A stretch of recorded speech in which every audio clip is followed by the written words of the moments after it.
2.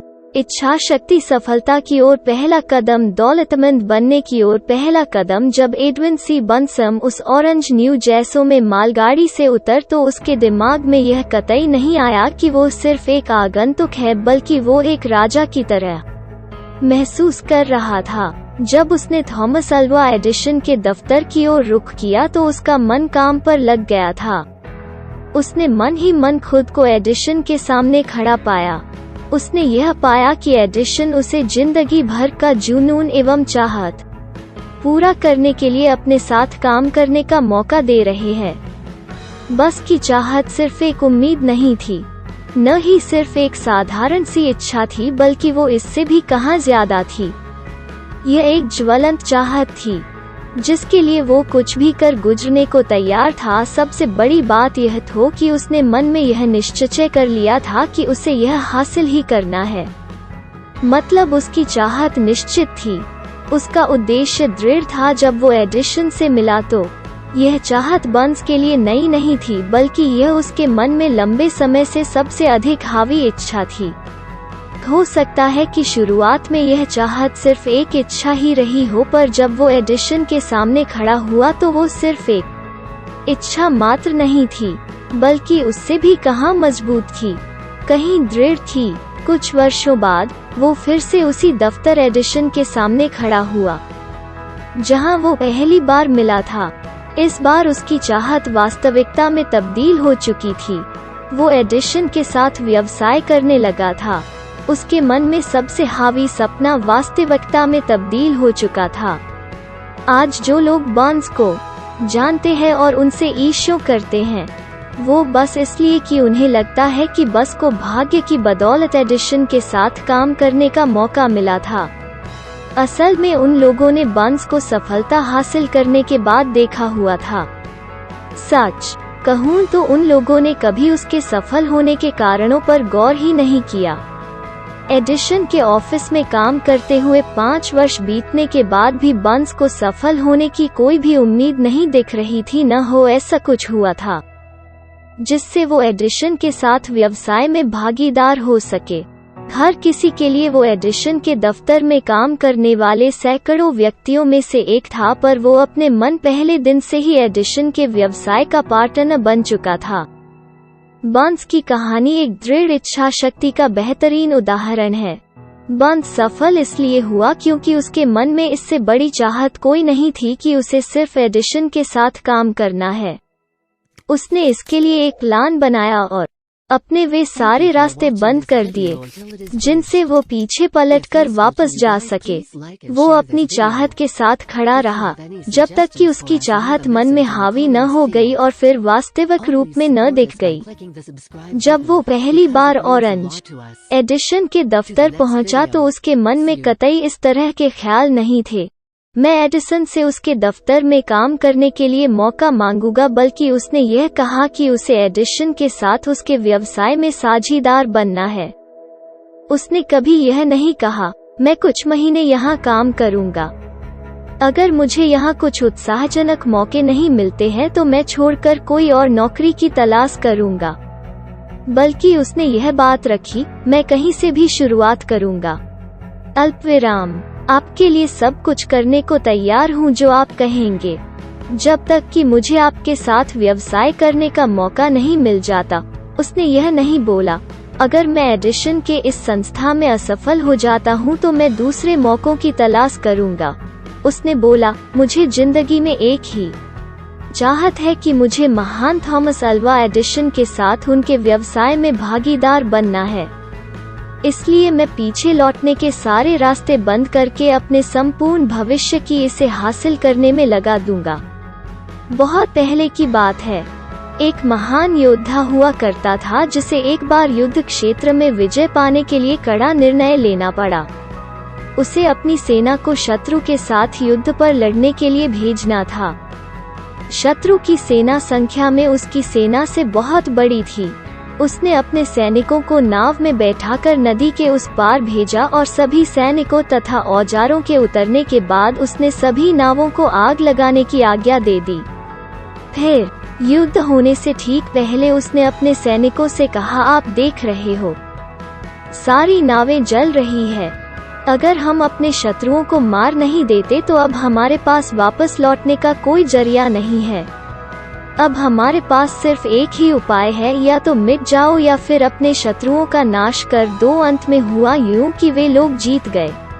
ठीक उसी योद्धा की तरह हर व्यक्ति को वापस लौटने वाली नाव मिटा देना चाहिए, जला देना चाहिए, लौटने के सारे दरवाजे बंद कर देना चाहिए और चल पड़ना चाहिए अपनी मंजिल की ओर। जब जीत की चाहत जिंदगी के लिए जरूरत बन जाए तो सफलता निश्चित है।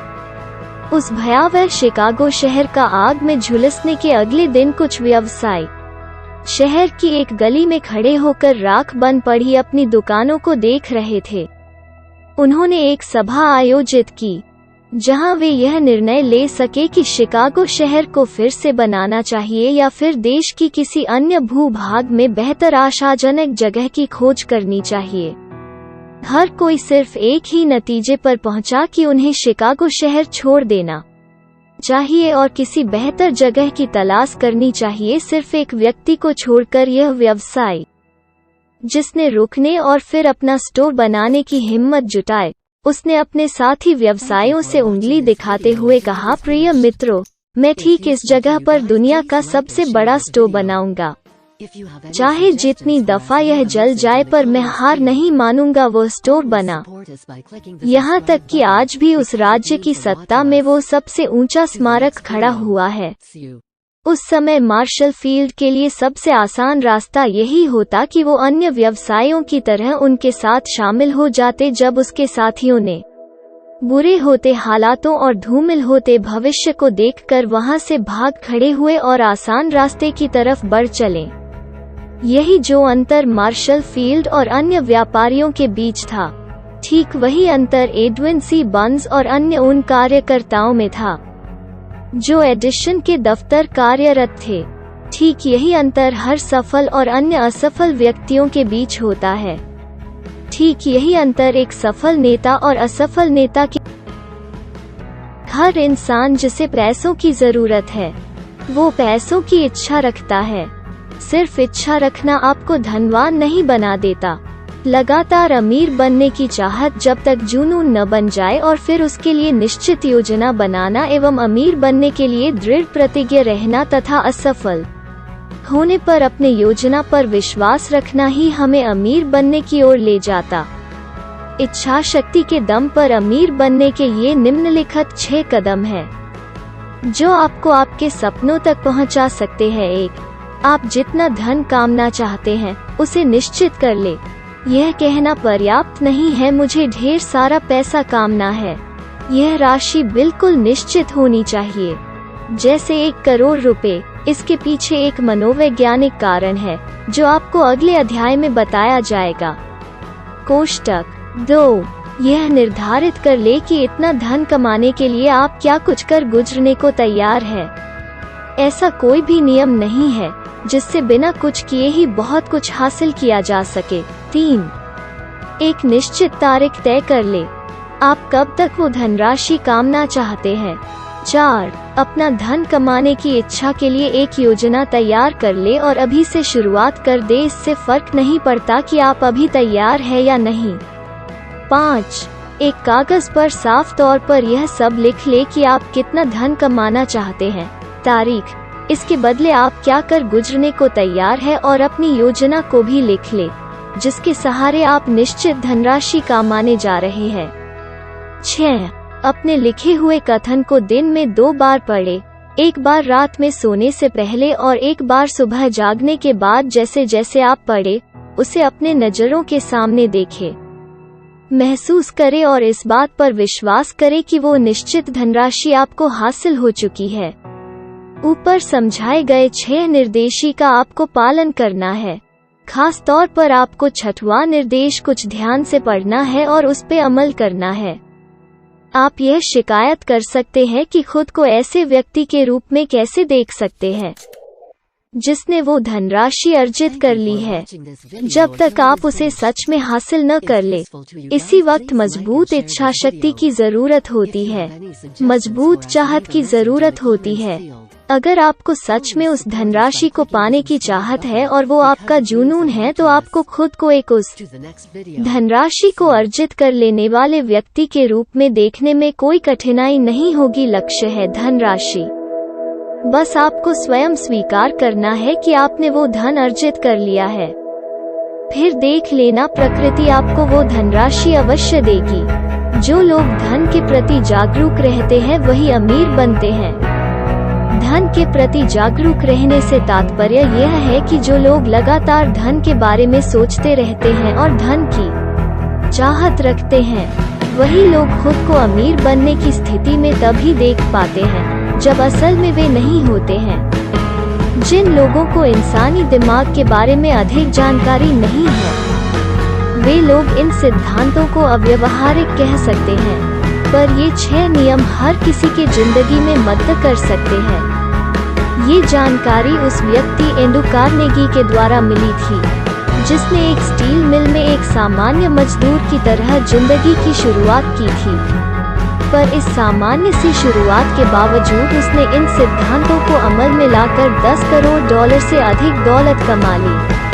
ऊपर दिए 6 कदमों को थॉमस अल्वा एडिसन ने भी जांचा परखा और फिर इसे सत्यापित किया कि ये 6 नियम सिर्फ धन कमाने में ही नहीं प्रयोग में लाए जा सकते, बल्कि किसी भी लक्ष्य को हासिल करने के लिए प्रयोग किए जा सकते हैं। इन 6 कदमों को प्रयोग में लाने के लिए कोई खास मेहनत की आवश्यकता नहीं होती, न ही किसी त्याग की जरूरत होती है, न ही इन्हें अमल में लाने के लिए कोई बहुत अधिक शिक्षा की जरूरत होती है।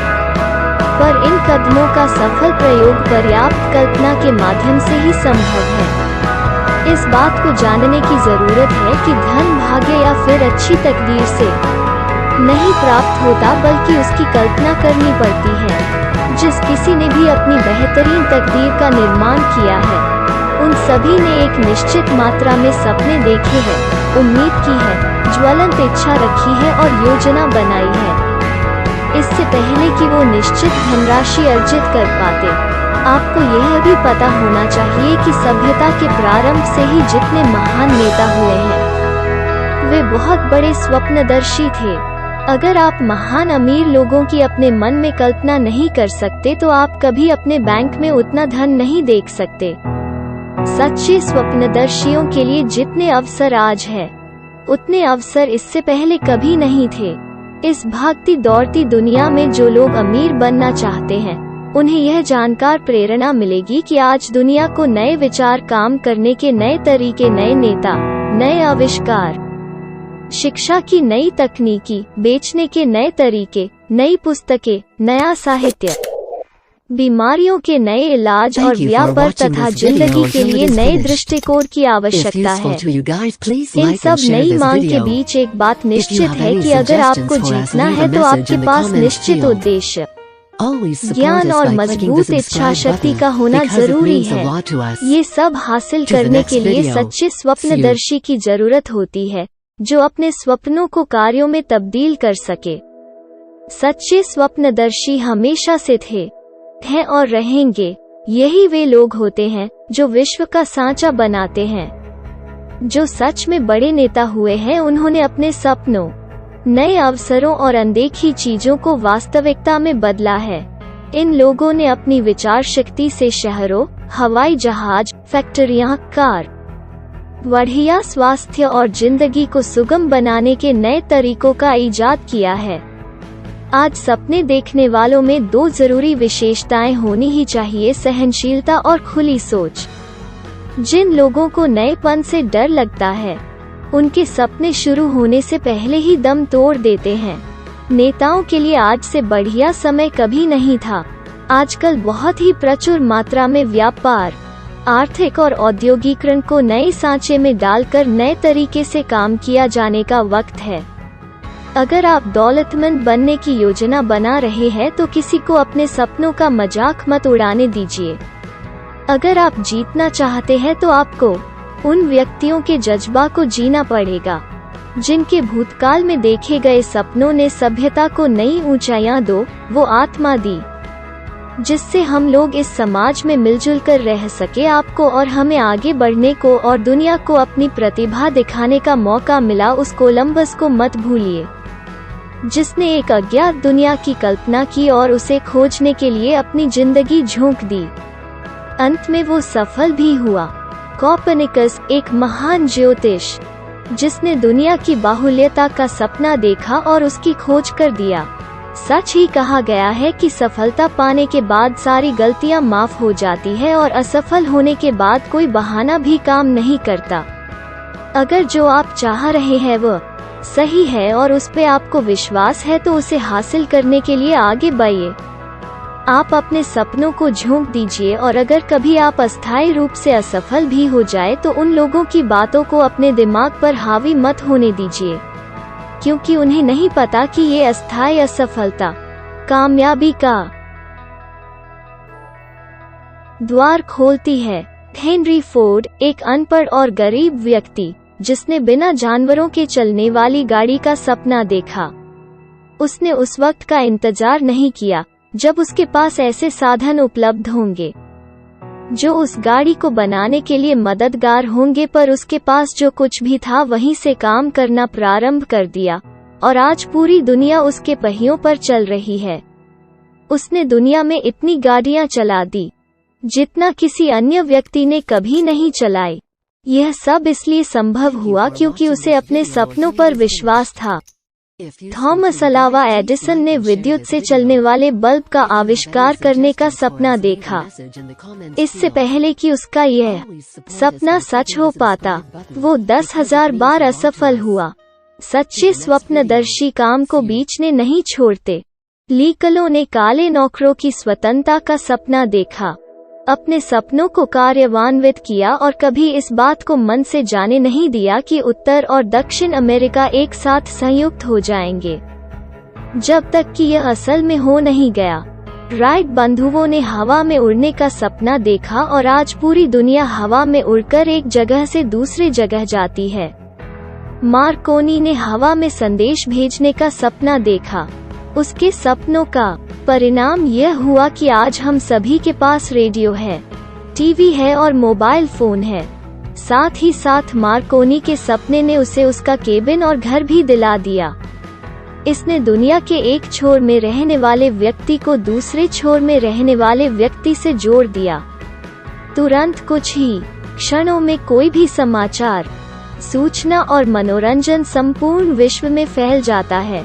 आपको यह जानकर हैरानी होगी कि मार्कोनी के दोस्तों ने उन्हें हिरासत में ले लिया था और एक मनोवैज्ञानिक के पास इलाज के लिए ले गए। जब उसने उनसे यह बताया कि उसने एक ऐसे सिद्धांत की खोज की है जिससे हवा में संदेशों को एक स्थान से दूसरे स्थान पर बिना किसी तार के भेज जा सकता है। आज सच्चे स्वप्नदर्शियों के लिए बेहतर अवसर प्राप्त है। आज दुनिया को नए विचारों की आवश्यकता है, विश्व की नए आविष्कार की आवश्यकता है। आज दुनिया को आपके जैसे स्वप्नदर्शी की आवश्यकता है। रिक रोच एक और बेहतरीन उदाहरण है, जिन्होंने अपने सपने साकार किए। रोच मिल्कशेक का मिश्रण बेचा करता था। उसके मुख्य ग्राहक रेस्टोरेंट और मिठाई वाले हुआ करते थे। हर कोई अधिकतम उस मिल्कशेक मिश्रण की 1 या 2 यूनिट खरीदते थे। एक दिन उसे सिब बर्नार्डिनो, कैलिफोर्निया के एक छोटे से रेस्टोरेंट से 8 यूनिट मिश्रण का ऑर्डर मिला। उसने वहां पर जाने का निर्णय लिया ताकि यह पता चल सके कि वे इस 8 यूनिट मिश्रण का उपयोग कैसे करते हैं। उसने अब तक जितने भी रेस्टोरेंट देखे थे उनमें यह सबसे व्यस्त था। उसके मालिक मैकडॉनल्ड बंधु बहुत ही सीमित मेन्यू हैमबर्गर, चीज बर्गर, फ्रेंच फ्राइज, शेक और कोल्ड ड्रिंक उस क्षेत्र में बहुत ही कम मूल्य पर बेचते थे।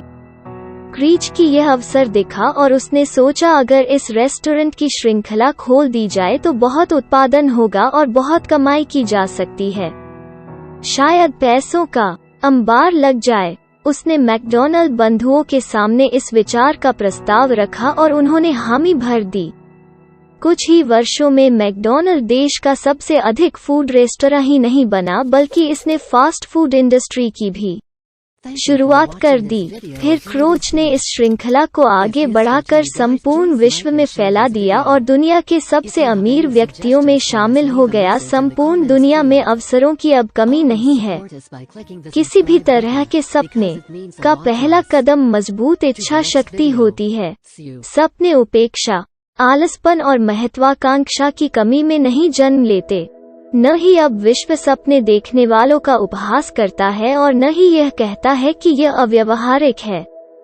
जिन लोगों को भी आज मनचाही सफलता मिली है, वे लोग बुरी शुरुआत और कई धड़कन रोक देने वाले संघर्षों से जरूर गुजरे होते हैं। उनकी जिंदगी में छप्पर फाड़ के सफलता तभी मिलती है जब वे गरीबी और संकट के दौर से गुजर रहे होते हैं।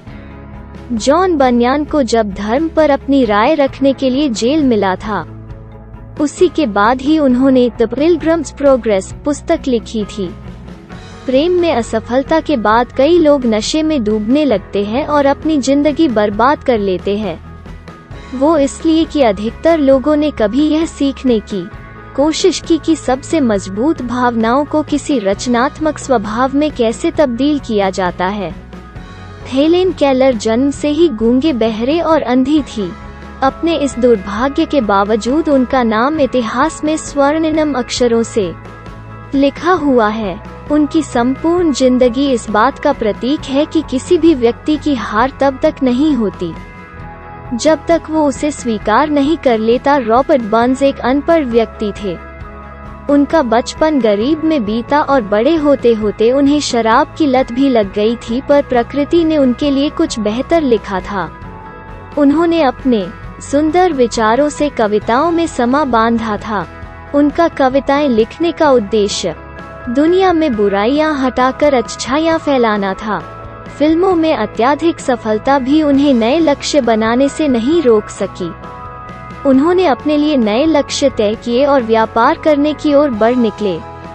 उन्होंने अपना पैसा अचल संपत्ति में लगाया, एक रेस्टोरेंट की श्रृंखला की शुरुआत की जिसने इन्हें अरबपतियों की सूची में ला खड़ा कर दिया।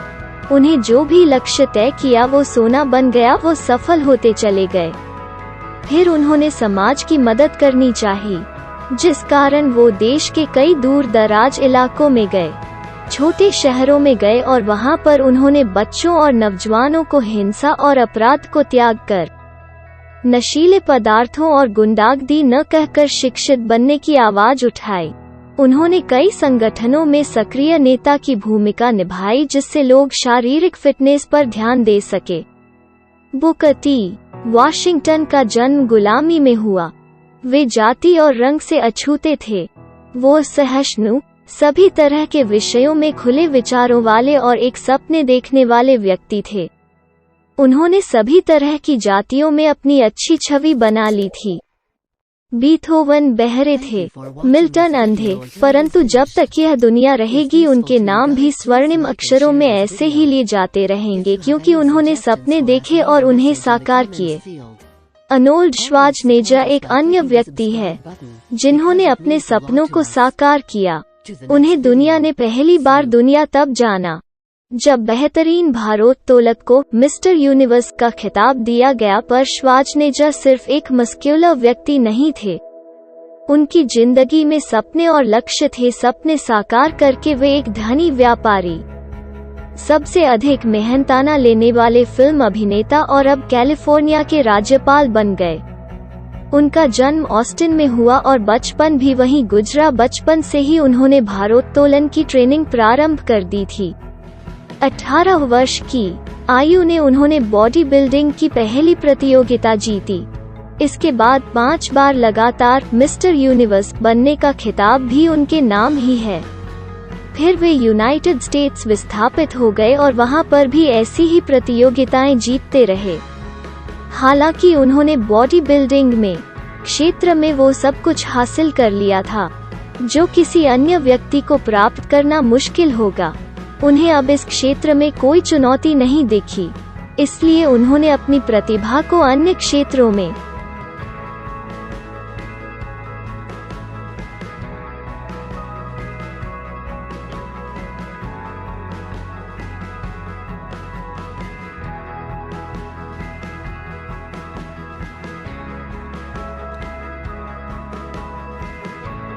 भी आजमाने के बारे में विचार किया। उनकी शारीरिक गठन की ट्रेनिंग ने उन्हें यह सिखा दिया था कि आम जनमानस को इन सब की जानकारी नहीं है और ये जानकारी सभी से साझा करनी चाहिए। उन्होंने एक आतंक था Arnold, the education of a body builder लिखी, जो बेस्ट सेलर साबित हुई। फिर उन्होंने महिलाओं के लिए एक किताब लिखी जिससे वे अलग तरह की अभ्यास से अपने शरीर की गठित कर सके। इस किताब ने उन्हें एक व्यापार करने के लिए प्रेरित किया। उन्होंने एक कंपनी खोली जो बॉडी बिल्डिंग के आयोजन कराती थी। इस व्यापार ने उनके लिए व्यवसायिक क्षेत्र में सफलता के रास्ते खोल दिए। उनका अगला लक्ष्य के बड़ा फिल्म स्टार बनना था। हालांकि उन्होंने फिल्म करियर की शुरुआत तभी कर दी थी जब वो बॉडी बिल्डिंग क्षेत्र में थे। छोटे छोटे रोल करने के बाद उनकी दृढ़ इच्छा शक्ति तब काम आई जब उन्हें कॉनन थे बार्बरियन फिल्म में मुख्य रोल मिल गया। इस फिल्म श्रृंखला ने उन्हें हॉलीवुड का सबसे अधिक मेहनताना वसूलने वाला नायक बना दिया। सन 2003 में श्वार्ज़नेगर राजनीति में आए और उन्हें कैलिफोर्निया का राज्यपाल चुन लिया गया। आप श्वार्ज़नेगर की जिंदगी से बहुत कुछ सीख सकते हैं। आपकी जिंदगी सिर्फ एक ही क्षेत्र के लिए सीमित नहीं है। श्वार्ज़नेगर ने भी अपना जीवन सिर्फ बॉडी बिल्डिंग के क्षेत्र में ही झोंक दिया होता तो भी वो काफी सफल हो जाता, पर उसने इससे कहीं ज्यादा का सपना देखा। उसने ऊंचे लक्ष्य निर्धारित किए जिनमें चुनौतियां थी और उन्हें हासिल कर लिया।